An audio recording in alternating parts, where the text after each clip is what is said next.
Welcome back, you guys, to the Butterfly Season podcast. We are nearing the end of the High Vibes Only series. And when I tell you guys, it means the world to share this series with you. But also, if you guys have been following me on Instagram, you know that I have been in a season myself where I've had to not only preach the High Vibe Only message, which came to me during a really difficult time, but also embody the High Vibes Only message. And so it felt like a really beautiful serendipitous type of situation where I'm not only practicing what I'm preaching, but also like I'm going through it with all of you guys.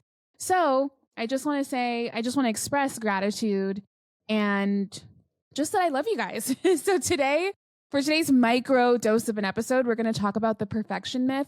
And really what this is all about is that perfection is, quite frankly, a myth. And when it comes to High Vibes Only, it's perfectly okay to not get it right on the first try or a lot of the times. I still work really hard to maintain a High Vibes Only like vibration generally, and it can be difficult, especially because of the season that we're in, just where the world is at, and probably the season that we're entering into, which is a conversation for another day. But it's difficult, and the pressure to get it right all of the time can be debilitating. And I just want to underscore that like perfection is not a prerequisite for your greatness.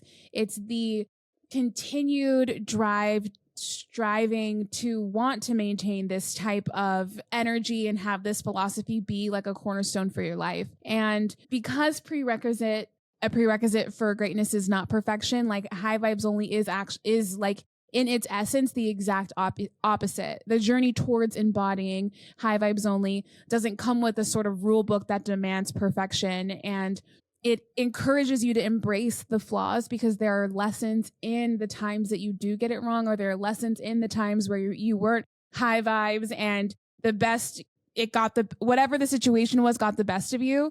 And so if the thought of embodying High Vibes Only feels overwhelming, it did for me, especially in this season. I'm like, dude, I cannot show up and talk about this podcast because I am like in it. And I want to tell you something that I had to kind of go through myself. And so when it felt really hard, I remember waking up one morning and being like, what the fuck? What did I do? I did my energy detox. I'm like, you know what? I'm just going to go on a walk. I'm going to take it like moment by moment. I'm going to go on a walk and detox my energy. And I felt so much better when I got back home. Granted, my circumstance didn't change, but it gave me a different energetic perspective on what was going on. And so I say that to say, instead of focusing on perfection, focus on micro goals. What's the one small thing that you can do today that aligns with your high vibe aspirations? For me, the other day, that was going on a walk. And the reason why I say that is because these tiny steps are the things that create lasting foundational change. It's the one action consistently is what creates the change. But consistently doesn't mean perfectly. It just means more times, you're doing it more times than you're not doing it, really. And because I'm saying focus on a micro goal, lowering that bar doesn't mean you're not still achieving the goal. It means that you're giving yourself space to grow at your own pace. And that's what's important. And really, at the core of it, the truth is nobody's flawless. Nobody lives in a constant state of high vibes. Life throws curveballs at you, and sometimes we stumble. But I just want to encourage you to embrace the philosophy.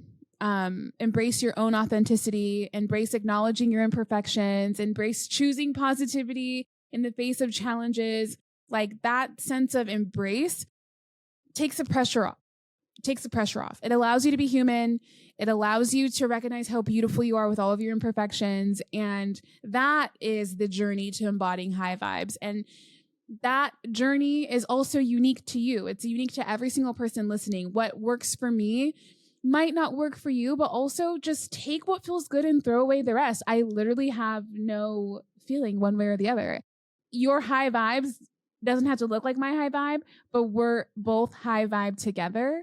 And there's no rush. There's no rule book. It's like, it's my favorite philosophy. It's like my version of Hakuna Matata. But I say that to say that I hope that after these last 4 weeks, that's your takeaway. Seriously, that like your journey to embodying what your version is of high vibes only and what that means to you is unique to you, and there's no rush. It's painful when we're out of alignment of high vibes only, and it's messy when we're transitioning to high vibes only, and it's beautiful on the other side. And so if you've thugged it out with me until this point in these past 4 weeks, you are the real MVP. I love you guys beyond. And yeah, let's just be high vibes only together, and let me know in the butterfly season DMs, my personal DMs. You can message me anything. I would love to know what your takeaway is from the high vibes only series, but also what you want more of.